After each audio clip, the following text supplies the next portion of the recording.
We are privileged today to welcome as our speaker, Derrick Chubbs, President and CEO of the Second Harvest Food Bank. All of you know that we've been working with Second Harvest for 2 years now on the Rotary Million Meal Marathon. And Derrick is an honored guest and will be an honored guest at our district conference. For the past year, Derrick has served as president and CEO of Second Harvest, and he's leading this $180 million nonprofit to fight hunger in our area. Prior to his taking the position at Second Harvest, Derrick was the president and CEO of the Central Florida or Central Texas Food Bank in Austin. And that's the largest hunger relief agency in Central Texas. It served 21 counties. Second Harvest served 6. Before joining the Food Bank Network in November of 2016, Derrick spent nearly 10 years with the American Red Cross, where he served as National Vice President for Disaster Workforce Readiness, Division Vice President for the Southwest and Rocky Mountain Division, and Regional CEO of the American Red Cross of Central Texas.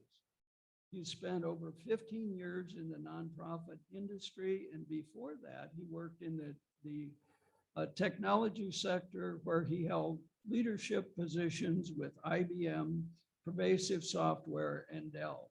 Derrick has served on numerous boards and been recognized as one of the 50 most powerful philanthropy and community voices by Orlando Magazine.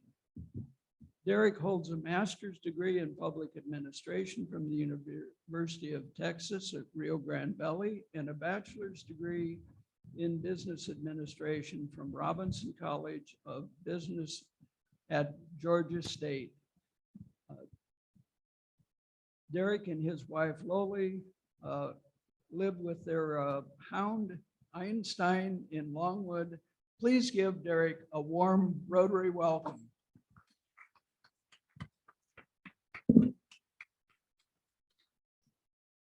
Yeah, Einstein is definitely the hound.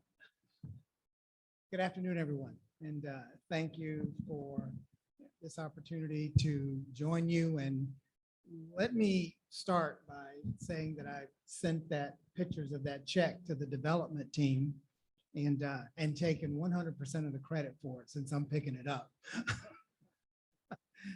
And said, y'all need to match this by the time I get back to the office at 1 o'clock. So, but I just want to express my genuine gratitude on behalf of myself, the staff, our board, and most importantly, those individuals that depend on our services on a daily basis, for the amount of generosity that you have provided us over the last couple of years. I think Dick mentioned that we're at the 800,000 meal mark. And that's pretty critical when you're distributing, when you're an organization that's distributing about 300,000 a day. That means an awful lot to us. But I also want to thank you for your volunteering. You just to throw a little stat at you, the number of volunteers that come through the food bank on an annualized basis, if I had to pay for that, that would be about an extra $2.7 million that would be in our budget. So that's over $2 million worth of food we can buy. And that's more important now than ever before. And I'll tell you a little bit about that a little bit later on. But thank you for volunteering. Thank you for donating. I am extraordinarily disappointed that I didn't make the golf tournament. One of the reasons I moved to Florida was to play golf. But the National Hunger Conference in DC was around that time. So we were up there visiting our elected officials, asking for more money for more food, essentially. But thank you so much for that. And maybe if we do it again next year, I'm in. And we'll figure out something. I'll send somebody to the conference if I can't make it myself.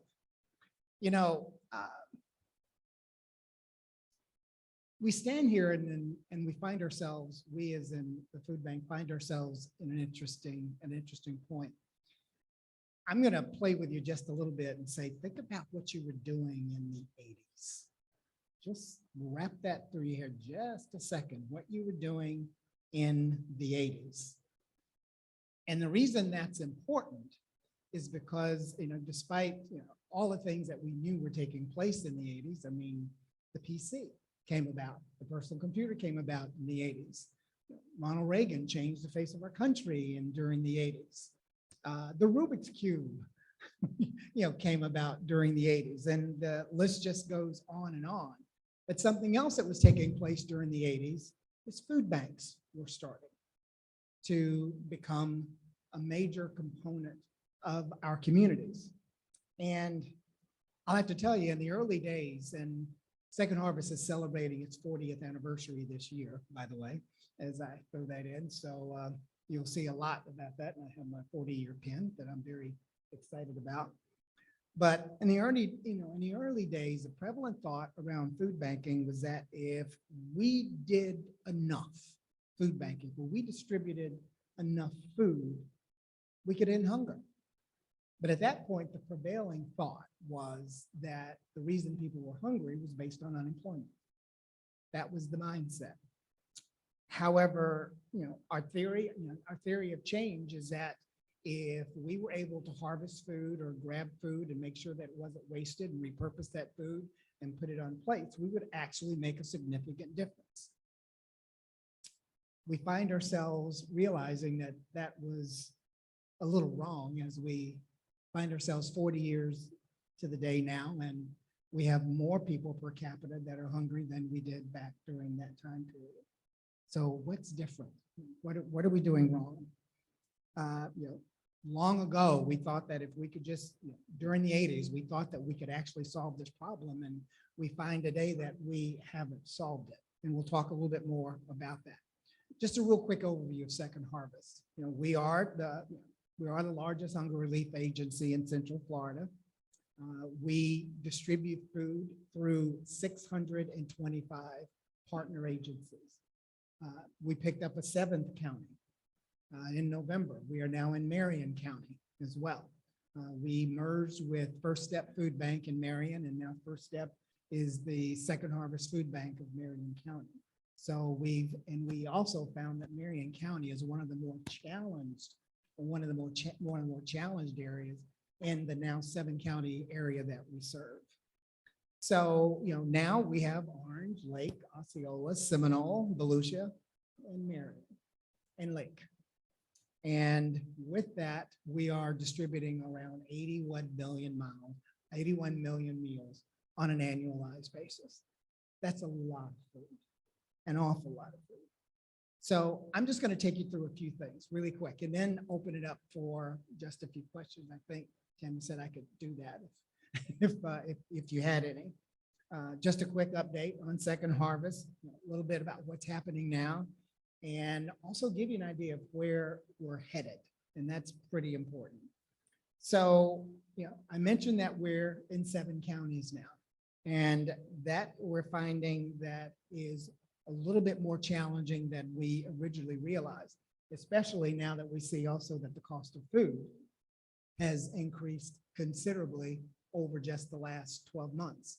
And just to give you a little bit of an idea, and just so you know how important this check is, we would, on the average, Second Harvest would purchase spend around $4 million on an annual basis to purchase food. And that purchase is for gaps. One of my favorite examples is during the holiday seasons when we buy turkeys to go along with the food, to get more nutritious food, because we're working diligently to not be to extend the problem distributing food that is not healthy. And we have a clear objective to try and get to a point where 80% of the food that we're distributing is exactly healthy food. And you can imagine that becomes very important when it comes to our babies or our children, one in 5 of which aren't sure where their next meal is coming from. We You might think of us often as a food rescue organization as well. Much of the food that we receive would likely be going to waste. And for those of you who have volunteered, you know that part of the exercise during boxing up the food is that we glean that food as well. We don't distribute expired food. Some of the contracts that we have that we're distributing food has nutritional requirements around it. So that has to be done correctly. So it is actually healthy food that we're working diligently to try to distribute. And thanks to supporters, like you, we're able to rescue it, get it gleaned, and get it into the hands of those individuals and neighbors that need it the most. And that's extremely important to us today as we're distributing the same amount of food that we were distributing during the pandemic. We have returned to that level of distribution. And we'll talk a little bit about how we got there in a couple of seconds. So I mentioned that we're 40 years old. And what we found during the pandemic was that the face of hunger isn't what you think. Now, I was in Austin during the pandemic, with some of the same challenges that we were all experiencing right here in Orange County. And we found that the traditional mindset around who is actually hungry couldn't have been more wrong. And we find it here. The overwhelming majority of those that are depending on our services are working households. Hear me, they're people working 2, 3 jobs. They are seniors on fixed incomes who have been caught up in the inflation that we've been seeing over the past few years.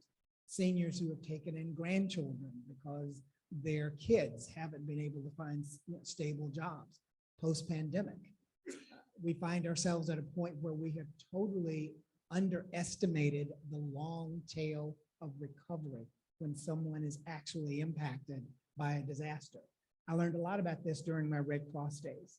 And if you lose a home or something to that effect, just because the sun just came out and you don't see it, and we don't see it anymore, that doesn't mean that they are not struggling with trying to recover. I think the Federal Reserve said maybe around 2019 that the average American had about $400 set aside for a rainy day. That wouldn't even get you a set of tires on your car. So people are still struggling from the pandemic. I literally saw a news article, a news feed last night on the local news where they had gone into an area that had not been repaired from Hurricane Ian. And those people still don't have a place to live or a safe place to live. So that's one part of why we're looking at this. The other part, we had 2 storms that came through, Ian and Nicole. We're still struggling from that. And then last but not least, the cost of food, the cost of gasoline, which is on the uptick again, is affecting our community at extraordinary levels. So these are people that you probably see. Some of the people you may know and don't know that they are in fact food insecure or don't know where their next meal is coming from. We aren't tracking that stat yet here in Orlando, but in Austin, we found that the fastest growing demographic, if you want to call it a demographic, were single moms that were seeking assistance for food for their children for various reasons. We also found, while we're here in the Salvation Army, we also found in Austin that was the fastest growing homeless population as well. And if we dig into that data, and I talked to Captain Chapman, or I'm sure he would tell me something very similar, because it just doesn't change that much from one major metro to the other. It's pretty much the same. So that's one of the challenges that we're having. And we too are struggling from the food bank perspective. And maybe struggling is a strong word, but we'll spend around $11 million, that $4 million that I mentioned, we'll spend around $11 million buying food this year. And for various reasons, the cost of eggs has increased. The food that we buy, the prices has increased there. shelf-stable items. You've gone to the grocery store, you've looked at the numbers. My wife comes home yelling and screaming every time she goes to the grocery store. And so do I. So I just don't go anymore. So, I mean, I had this quick side story. I have this favorite cheese that I like. And I remember just when we got here, we've been in Orange about a year and 4 months now. And that cheese was around $1.99. And the last time we went in, it was $4. And I just got mad and refused to buy it. So I just won't do it. Pity I don't have a goat or a cow and just make my own cheese someplace. But just think of those that have to depend on our services or depend on our partners. They're not like us. They don't necessarily have the choice. They have to figure out how to make this work. And whether or not it's, am I going to pay my rent? We won't even talk about the cost of housing that we've seen. My wife and I saw that when we first moved here and started looking for a house. The cost of utilities, all of that is up. And when you're looking at someone who is barely making ends meet for now, just for a second, it's taking them a considerably long time to just try and recover. Most of you know Susie Orman. I mean, some of you, we've all seen her. Something she said a while back was that when I do my shows or my spots, I'm only talking to 25% of the population, because 75% of the population has no clue about what we're talking about or has no clue about how to get there. At the end of the day, we're looking at an economic problem.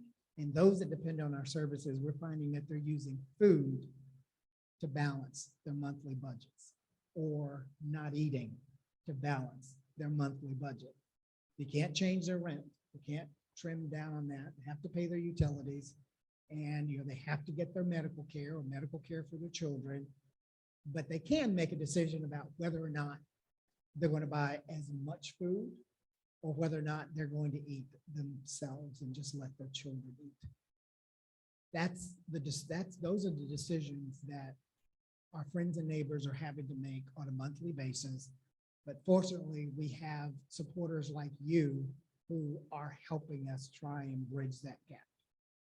So that's part of it. But we are not going to food bank our way out of hunger. It's just not going to work that way. Because when we talk about economics, the root causes of hunger are likely around poverty. So that has many arms and legs to it. The cost of housing, the cost of medical care, the cost of food, the cost of child care, and the list just goes on and on. So where we're headed from a Second Harvest perspective is we're looking to work to identify more of the root causes of poverty, or how they're getting there in the first place. If we're going to shorten the line, our objective really needs to be, what can we do to help, what can we do to help people not necessarily have to get in the line in the first place, or maybe not have to get in line as often. That's success for us. And those are the areas that we're working on. And we can't do that alone. We're having conversations with other nonprofits that do other things where we can potentially partner, and where we leave off, connect them with that organization so we can continue to provide support and hopefully shorten the line of hunger in some shape, form, or fashion. We'll use our workforce programs. We'll use our workforce programs where we're teaching warehousing, where we're teaching culinary, and hopefully we can balance those two to help individuals get out of the positions that they're in the first place. That's where we're headed, and that's where we're working. The other part of that is around health. There is a distinct connection between health and food. If we're not eating healthy, we know this. We know this intuitively, we know this intellectually. I'm here to tell you that's the way it works. And it doesn't matter whether or not you're a child in the developmental stages or whether you're grown-ups like us. Healthy food is valuable to us and contributes to our health. And we have a couple of programs going right now where we're doing medically tailored meals to Right now, right now we're doing it with individuals who have certain medical conditions, and we are preparing a week's worth of food, 2 meals a day for them. We're going to track that. And our objective is to have more relationships with healthcare organizations, because if we can keep them from walking in, then there is value to a health organization. There's values to hospitals or values to hospitals and insurance companies, hopefully, down the road as well. So those are two areas that Second Harvest is going to be focusing on moving forward, and more on root causes, more of that to come. Hopefully we'll get a chance to talk more about that, and more on a really hard focus on health and healthy food. I want to close with something I saw years and years and years ago. It was, we've all been up. I was up last night, 2 o'clock in the morning, because the dog was barking and woke me up. But so many of us, in many cases, we find ourselves in the middle of the night, maybe channel surfing. And I heard a story once where a very well-known actor and philanthropist tells a story where she was up channel surfing and she saw some commercial, and she got up and went to the bathroom during the commercial. It moved her so much, and she got to the mirror, looked at herself and said, somebody really ought to do something about that. And she tells a story that she looked really close and realized that that person was her. And that's what changed her life to do more from a philanthropic perspective. I want to thank you, our Rotarians, for looking in the mirror and realizing that it's you, realizing that you are a vital part of your community and that you need to support organizations like Second Harvest. And I'll just say, thank you on behalf of us, and thank you on behalf of anyone else that you might be supporting. Just we find ourselves in difficult times, and we can't do it by ourselves. And there are other organizations that are doing amazing work as well. So thank you for having it in your hearts to support your community, regardless of who you're supporting. Now, granted, I want all the money to come to Second Harvest, don't get me wrong, but I'm also not naive or greedy enough to think that it all needs to come to us. But I know that there are quite a few of us out there that could help you, that need this help. And you have a long history of community service. And thank you for continuing with that and sharing some of that with Second Harvest.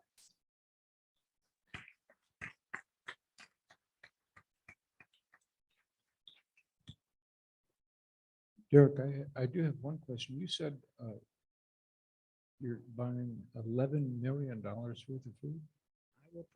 We will spend $11 million on food this year. Now, food is not only just food. There are 22 trucks at Second Harvest. There's the cost of distributing that food as well. So that was also in the $4 million number. But it's not all totally raw food, but that's what we'll spend. A decent amount of that, also, just to give you insight, is the TFAP food that we get from the federal government.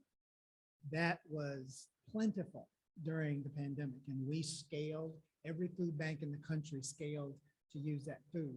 Well, now that food has dropped off about 30%, but the need is back to pandemic levels. So we have an imbalance there. So in order to try to continue to meet the need, we've actually had to purchase more food.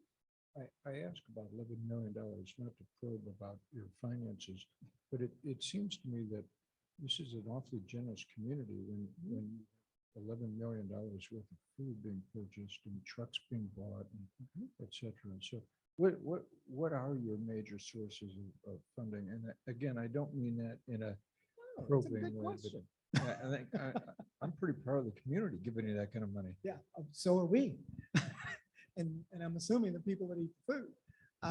The majority of our funding comes from individuals. About 48 to almost half comes from individuals. And then there's corporate giving that we get. We have Disney, Universal, and Orlando Health, and the list goes on. on our board as well. And they are very generous to us. We have grants that we get from the federal government, from the state. Orange County is extremely generous to us, but then we do a significant amount of food drops for them as well. So, and the good news about that coming from individuals is that we are less vulnerable.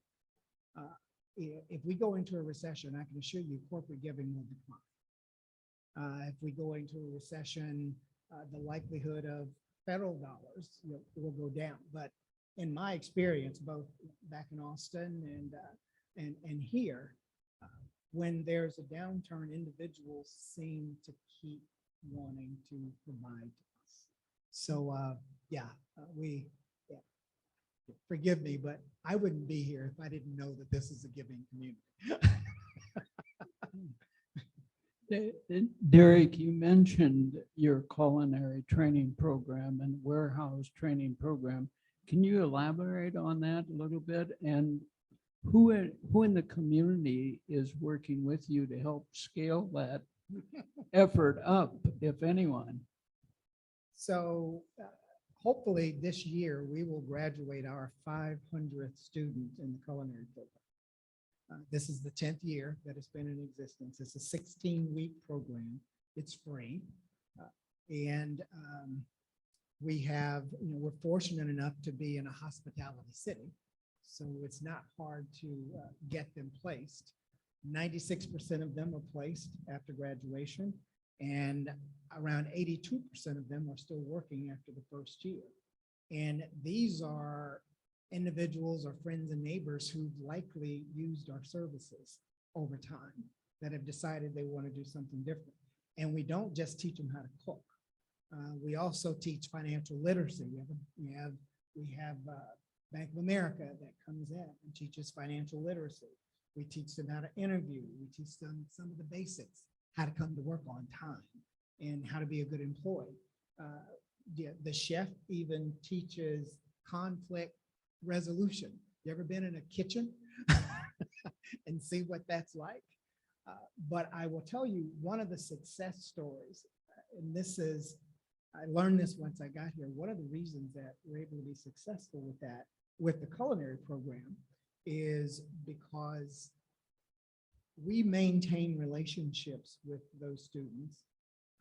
We have a couple of donors that fund an emergency chest for us because so many of these people have to drop out if they have a flat tire. They can't get to class, or something goes awry with their child care. They can't participate. So we have a couple of donors that fund an emergency fund for us to keep. Now they don't know that we have this when they start the class, but we've been able to keep them in these classes. And I actually went to an event, a small event down south. I'm still learning everywhere I'm supposed to be, y'all. So you have to give me some grace on that one.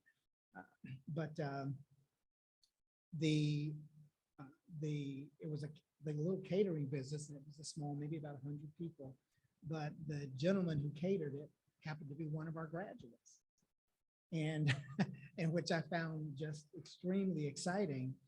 But just frame this just for a second. One of the reasons we're so excited about this, we have two items. We were able to typically impact two items or two issues that are challenging to individuals who at one point were food insecure. We're able to get them somewhat of a stable job, and with most of those roles comes healthcare. So we literally get the opportunity to change life once these students are able to go to work. The other one is warehouse. We had to stop that one during the pandemic, and we're relaunching that one, inventory management, and those types of things. So we're trying to develop that workforce component to give individuals or give our friends and neighbors a valuable skill that they can go out and use. And both those skills are in demand here. That's a long answer, but I wanted to give you we like that program. Y'all should come to a graduation. We'll have to invite you to a graduation. It's really cool. Yes, sir. Yeah, wonderful job. I'm a past district over myself, and as Andres can tell you, You can say be kind to mommy, and there's people in our district that'll have problems with it. We've been working with Second Harvest Food Bank now for 2 years, and I've never heard a negative comment from anybody about you guys. You do a wonderful job. Thank you. What I've got here is really just coincidence, nothing else. I spent Memorial Day with some friends out in Oakland, and they're lamenting the fact they just lost their beloved cat, Einstein. Oh, Again, Derrick, it's good to have you here. I'm not a member of this club, but I love visiting it. And the fact they were coming in, I wanted to come out. I happen to have the pleasure of doing Leadership Orlando with your predecessor, with Dave Prepsham. okay, okay. So I've known him from a long time. Again, not as much in touch as I would have liked to, but I've seen the progress, and we're just proud to be a partner with you guys. Yeah, Thank you. I'll tell him my wife and I are having dinner with them on Saturday, so I'll have to tell him that I saw you. Derrick, Sam Daner came in late. Sam's president of Carver Middle School. He's also a member. He doesn't get here very often because he's too busy being a principal. But we've just adopted Carver as another school for the food pantry. And I thought it'd be interesting to hear what Sam has to say about his situation. Yeah, good evening.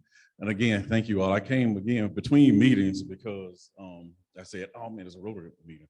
Let me get over here between my meetings so I can say thank you. Again, John reached out to me and they said, how can I be a part of the things that's going to be taking place at the Carver Middle School where we strive with pride and academic excellence. So again, it's a transformation process, but we are in a food challenged area. When I was at Ivy Lane, it's a feeder to Carver Middle School. Those children came hungry. Again, Rotary Club jumped in, always was there. John always there. Anything that we needed, went shopping for the children, went shopping for the families. And now up at Carver, as soon as I received word that I was going to get to school, John came over, hey, what can we do for Rotary? I said, this is the things that we can do. Again, putting things into our food pantry that's much needed. And again, when they brought the groceries, the kids ate that first. So that was phenomenal because again, it's not just putting food into a pantry, but it's what they need, the nourishments they need. A lot of our children come to school hungry. I thought by middle school they can feed themselves early. That's not the case. I'm walking through the hallways in the morning and they come to find me, Mr. Dan, I'm hungry. What can I do? And a lot of those things that Rotary provided for us gives them some sustainable meals or just energy in order to get through until lunchtime. So again, I just want to say, I'm just proud to be a member of Rotary. I'm always talking about the things we do. Mr. Chubb, I read your intro and your biography and things to that extent. Thank you for what you do around the country and want to do things here in the Orlando area. But again, Rotary, I just say, let's just keep doing the things that we're doing because it is helping in these communities, whether it's a dime or it's $100. It is working. So thank you again. That's one of the main things I wanted to come and just say thank you. For what you're doing and adopting the Carver Middle School. We strive with pride and academic excellence. We're doing a lot of great things. Thank you, Sam. Thank you so much for what you do. And we're so glad you're here in the community. Yeah, thank you very much, Derrick. That was a great talk. And we have a small token of our appreciation for you here. Yeah.